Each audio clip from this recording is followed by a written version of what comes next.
Hello and welcome to Ula Tea Leaf Readings. My name is Lenore and tonight I'm going to be reading your tea leaves.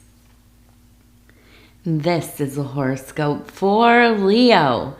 If Leo is your solar, lunar, ascendant / rising sign, then this is a message for you. All right, let's get started. And so, Leo, our card tonight is the Queen of Wands. I like to think of her as that who has been fortified, right? In the fires of passion, change, creativity. The Queen of Wands is somebody who's been through some things, seen some things, evolved and evolved and evolved. So, definitely an archetype to admire, in my opinion, in my humble opinion. So, let's take a look at these tea leaves. And if you have not subscribed yet, please think about doing that. You can hit that little bell. It'll let you know when the next readings are coming out. It is free to subscribe. All right. So we have the energy kind of the hermit mode going. I think that this is something that has been happening previous to this reading. Okay, now we have the hermit here. You can see the head. You can kind of see the cape or robe or dress or whatever it is, right? Kind of walking this way towards the past. And so I know that this is something that you're coming out of. There was a time here recently where I feel that you just kind of were doing your own thing. Very focused on your interests, your passions, exploring, right? Looking for things that maybe bring you inspiration, things that feel meaningful. Just, I think we all get into these places in our life where, whatever we've been doing, maybe it hasn't been terrible. Maybe it's even been pretty great. But suddenly the winds change course, right? Direction. And there's that little tickle of maybe it's time to find something else for my time. Maybe it's time to find something else for my time. My goodness, Lenore. Maybe it is time to find something else, right? Something to fill those moments of leisure, of free time. But more importantly, something that doesn't feel like you're just going through the motions. Finding that thing that gets you up in the morning. Bright-eyed and bushy-tailed, right? Excited. Or at least a little sense of longing.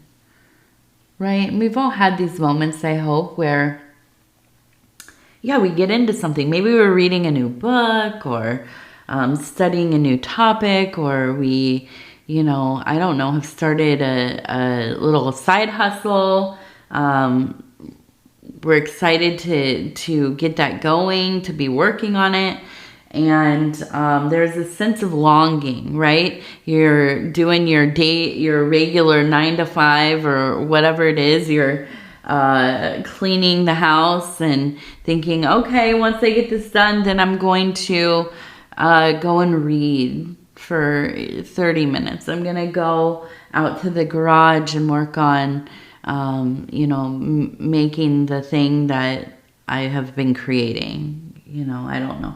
I was thinking maybe making candles, candles or soap or, whatever, something, right?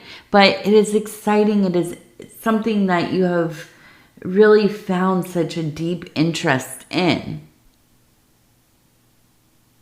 And so there's this little longing.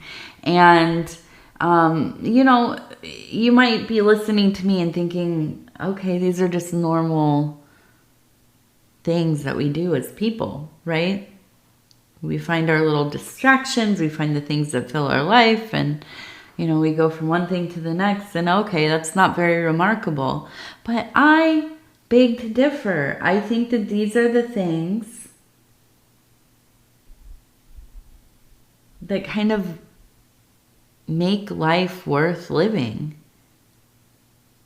When we can find beauty in pretty simple tasks or things to keep us busy and alive and growing as people, that's lucky. It's a lucky thing. And so, I think that this has been it. You've been really kind of on this quest. And I am a true believer in having projects. Some years ago, I decided that I will basically, in my private life, kind of only hang out and be involved with friendships,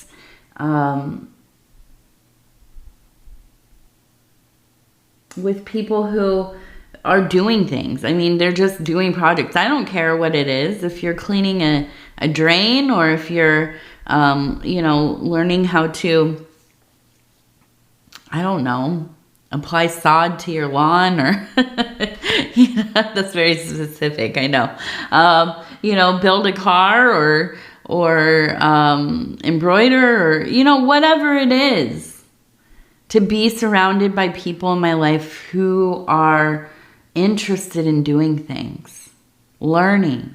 That's the big thing here. Learning. To be around people who always have something kind of going, it motivates you. It's kind of like that whole syndrome of when the neighbor starts mowing their lawn, then the neighbor, like 3 houses down, they come out, they mow their lawn, and then, next thing you know, there's like 4 other people on the block coming out to mow their lawn. It is. There is a sense of it's almost a peer pressure, right? But it's a motivating energy.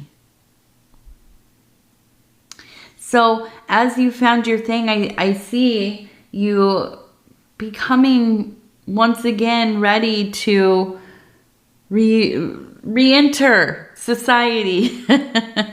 Get back out there. Start being around people.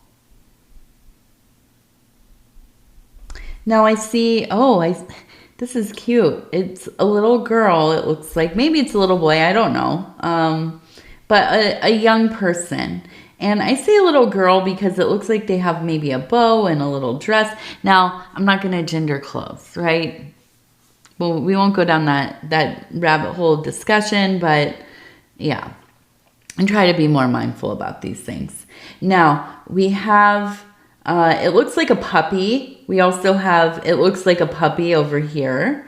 So I feel like probably not as related to this first part that we just were talking about. Having grown up with dogs around.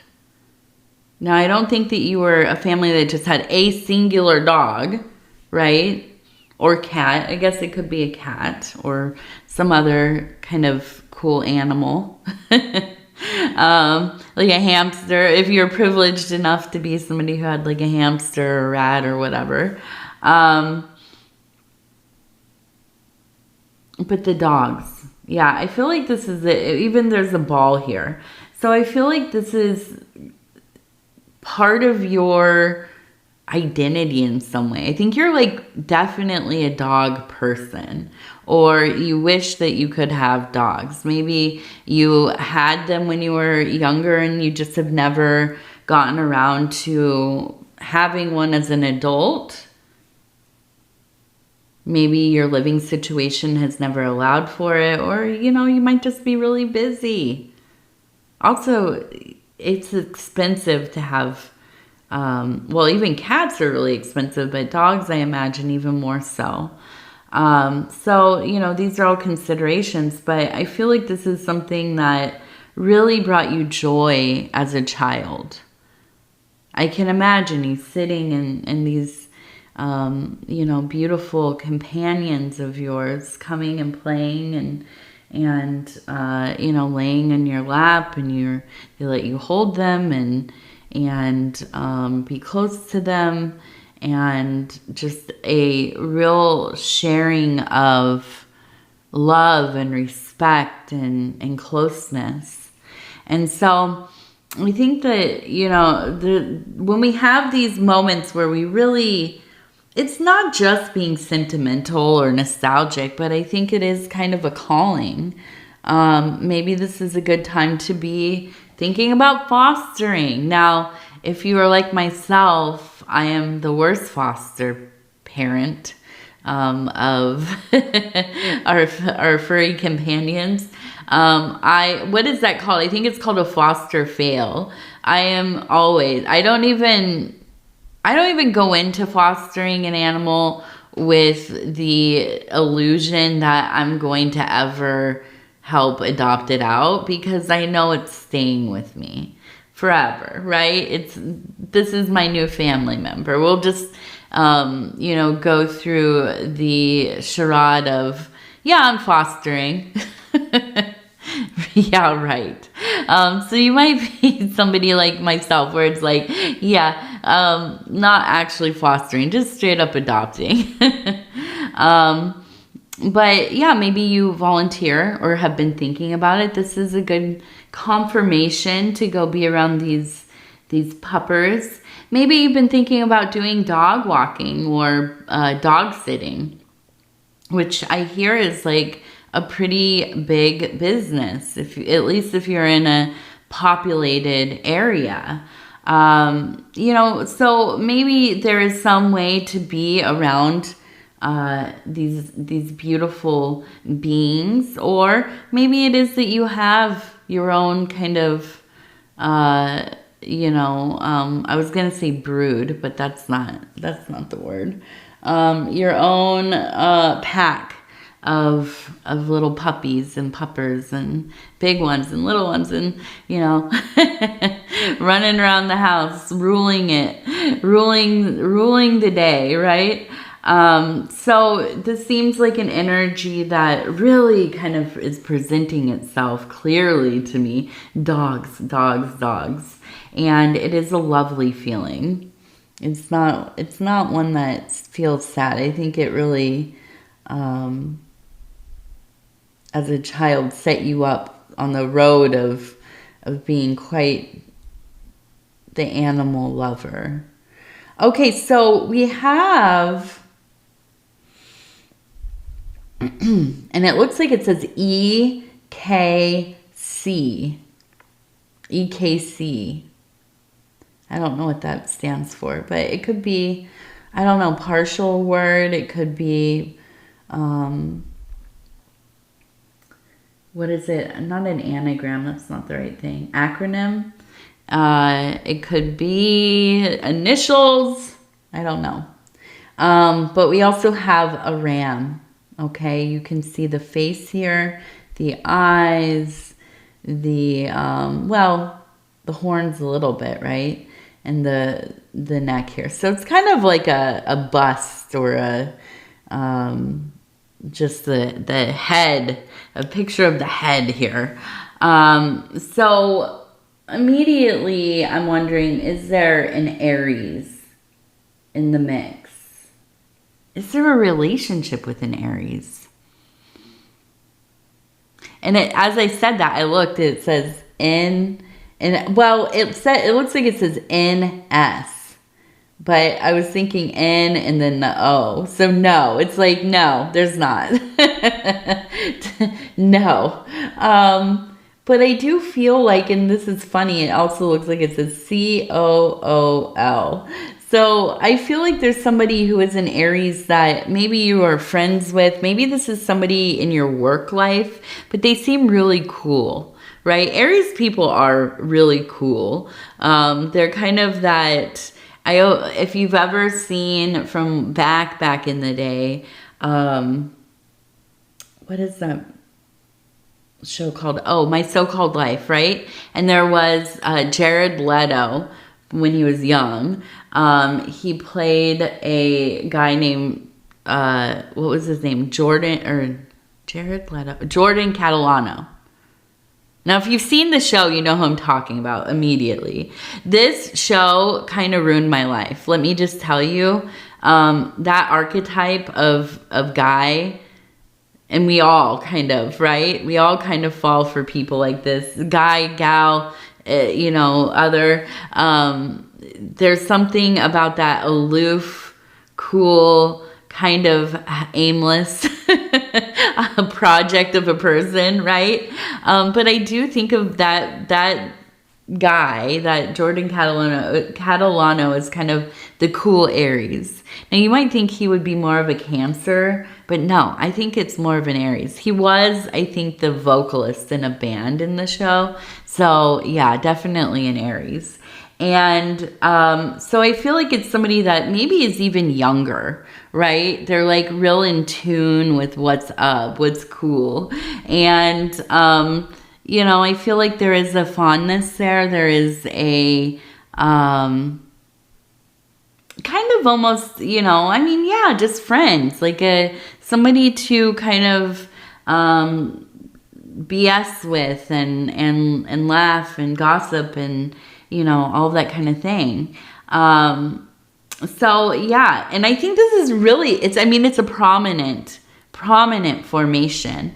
So, there's something deeper there. Now, I don't know that it's romantic. I really don't feel that. Maybe there are like little emanations of attraction and like what ifs or whatever, but mostly I feel like there's just this devotion growing, right? Like almost kind of like if you had like a younger sibling that's not really that much younger, but they are. You can, obviously they're part of like maybe at least the lower generation or younger generation.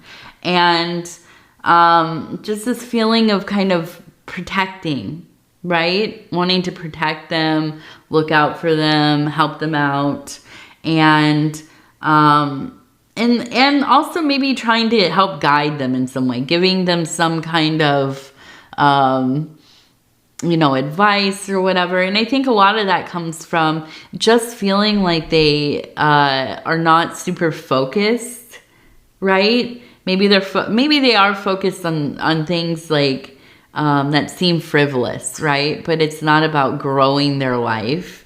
Especially, and this is what I assume, not monetarily, right? But you as somebody who is kind of the elder in some ways, maybe not a lot, but a little bit, know that, hey, you need to start really thinking about, your finances. How are you going to achieve the goals that you maybe have, We live in this world where it seems impossible. The way that, my parents' generation grew up and were able to afford things is a lot different than, us. And I cringe when I have to say this, but I guess I'm a millennial, right? And I know we get a bad rap. But now we're all like almost in our 40s or are in our 40s. And, it took a while. I think it took a little longer for a lot of people in my generation to be able to afford things, but we live in a world where it's like, oh, everything is so expensive. You might as well, just live in the moment. There's not a lot of focus on planning. in kind of the incremental saving. And yeah, I don't know, I don't know if that's a good thing or a bad thing. I have no idea. But I do know that it's kind of this, it's at least kind of a thought form or a thought virus maybe that kind of flows through our younger generations, including my own, by the way. And so I think as somebody who maybe has been through different eras of your life, it's like, yeah, dude, you gotta, put some money aside if you can, invest if you can, make sure you keep your debts down, pay your bills, all of this kind of, helping educate the youth about, being able to manage their financial health. And so, I think that in a lot of ways you're more practical than I think you imagine yourself, right? Now you're a Leo, so you're very cool too. Cool and maybe a different vibe, but yeah, this Aries person, I feel like you really have spent some time invested in this friendship, but in also kind of being a guiding light in their life. Okay. So, and let me just say, as I'm looking at this, I feel like it's quite mutual. I think this is a mutual friendship, a mutual attraction. Again, doesn't have to be romantic. And, I think that this will end up being one of the maybe great friendships of your life, based on the size of the formation, it seems quite important. Now, we have this lunar energy. It's all over. We have a right here. I think it's still, is it? I have to check. Yeah, it is the full moon. Okay, so we are fully in the full moon right now. I know it was last night, and it was so stormy here. We've had so many storms. We flooded yesterday, actually. The house flooded a little bit in the basement, so it wasn't too bad. But I was out digging trenches in torrential rains. It was quite an experience, and let me tell you, my back is feeling it today. So I don't know. I didn't see the moon last night. It was very dark and still raining. It was like a monsoon. That's the only way you can explain it. Actually, a lot of the towns around me are flooded. And so it's just, I live out in a rural area. So it didn't hit us. I mean, we got a lot of rain, but we're on a hill. So we're okay. But yeah, it's been a wild few days, you guys. So anyways, we have this lunar energy, and that makes sense. I'm doing the reading on the full moon, and as far as the lunar energy, as far as my estimation usually is that it is a sense of stepping into not only a creative side, but kind of really getting into that psyche deeply in there, into the places that can feel kind of weird and surreal. In your dream world, it could be also that you are partaking in some kind of plant medicine, or just generally the world is kind of, seems a little bit disjointed, or I don't know how to explain it exactly. When we start really noticing the magic in reality, when things start to seem a little bit, it's like it's real, but is it really real? It's a little bit strange. It's kind of like the feeling of you're in the city, right? It's getting to be evening. There's a lot of people out. You can hear music. There's restaurants with the outdoor patios all along the downtown areas where you just are walking around. It's full of people. Everything feels pretty normal. It's still light outside. It's all, everything kind of in its right place. Of course, if you're in the city, there are sometimes, kind of strange or interesting things going on around you, just generally people being people.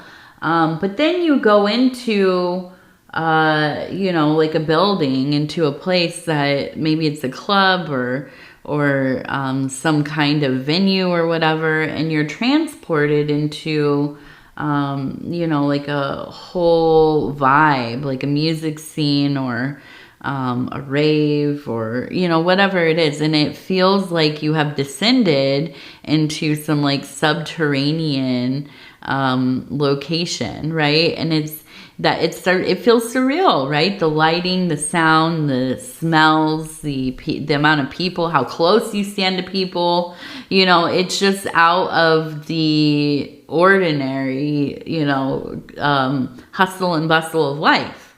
And so I use this example as sometimes, we get into these places where we start to really encounter spirit, right? We start to really encounter, these not just creative forces, but these things that really fully manifest themselves in our waking life, right? So things are just feeling a little Alice in Wonderland when we get that lunar energy. Now, it can also come with a sense of maybe depersonalization or derealization. It could be kind of a dread or fear, a terror, right? Feeling like you're losing kind of perspective or a grip on things or, whatever it is. So, be mindful of how you're feeling, what things you're experiencing. What does, what are these impressions like? What is this feeling like? What is the energy like? I always, am promoting the idea that we should be journaling, keeping track of, making lists of, jotting down whatever, synchronicity, symbols, or things that feel meaningful, things that happen to us, even if it feels inconsequential. Later on, if you go back and look at these things, they might have patterns that emerge that you hadn't realized before, so always worth it in my estimation. Although I will admit to you, I'm not always great at keeping my magical journals. When I first started working in the occult or magic and divination and stuff. Obviously I was young. I was in my late teens, and I had a lot of different influences and maybe what you would call teachers or mentors or magical partners and so on. And always this kind of thread of I even feel kind of slightly annoyed thinking about it. Just document everything. Make sure you take very detailed documentation of all of your magical rites and operations and everything that you're experiencing. I felt like I was filling out paperwork always, doing trying to keep these journals, and I didn't like it. I didn't like the format of it. I didn't like keeping super detailed, like trying to keep it in a narrative so it was coherent and whatever. So I didn't for a while. I just would, I would just avoid doing it. And now I kind of lament it because I wish I had kind of at least an outline of some of the things that were going on in those early years. But then I found my own way, right? And that's how it is. You start to grow into something, you find a way to do it for yourself. I like to just keep notes on legal pads. I like legal pads because they're yellow and they feel, I don't know, it feels nice to write on them. Of course, I like to also buy journals. I don't always even use them, but I do like to go find new journals. And so, yeah, I find it much easier to just do it, however, keeping a list, writing down random words or phrases or drawing pictures or whatever, right? And it is helpful in retrospect. Some of them I've never gone back and read at all. Maybe one day I will, but, you know, it's good to have that there in case you want to look. So we also have, it looks like a goat here. We have the goat.